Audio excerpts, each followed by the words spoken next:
G'day, Jake here again. Really short video on goals. Wanted to prove it, how effective goals are with a couple of quick stories. And then on the next video, I want to get into some of the science behind it. So first off, a personal story and of how effective goals are and that I've proven it in my life and my business life. About 6 or 7 years ago, I had 2 businesses and a third on the way. And so I engaged, at the time, one of the top coaching firms in the world. And a short disclaimer as well, I love coaching, I love business coaches. Even Michael Jordan and all the sporting greats all had coaches. We need, I think, sometimes someone to give us that encouragement, give us that different perspective.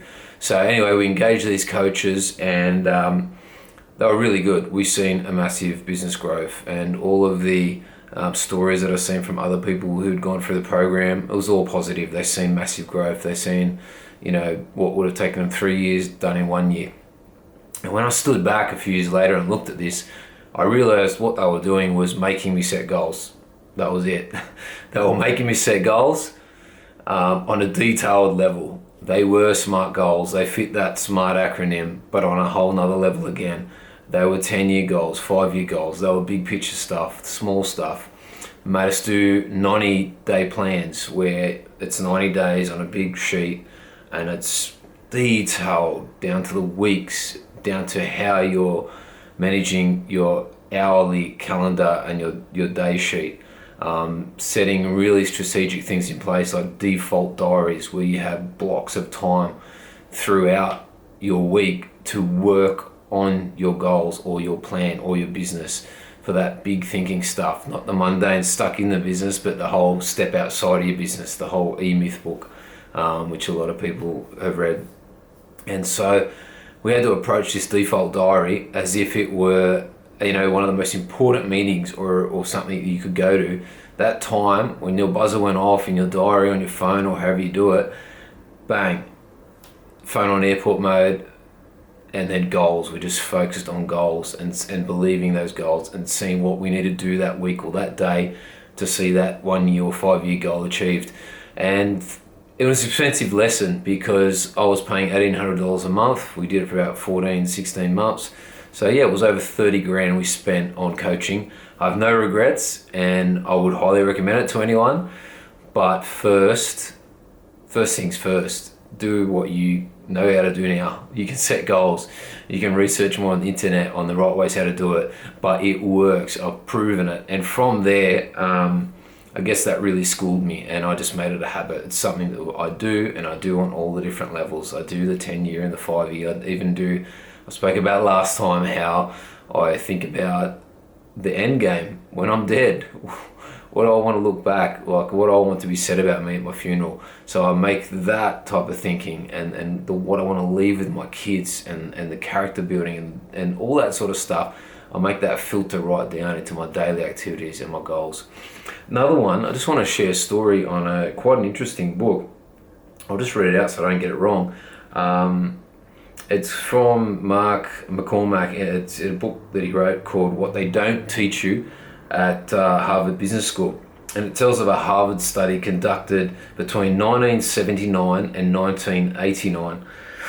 So in 1979, the graduates of the MBA program at Harvard were asked, have you set clear written goals for your future and made plans to accomplish them?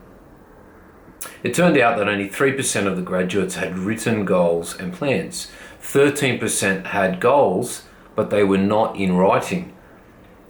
Fully 84% had no specific goals at all, aside from getting out of school and enjoying the summer.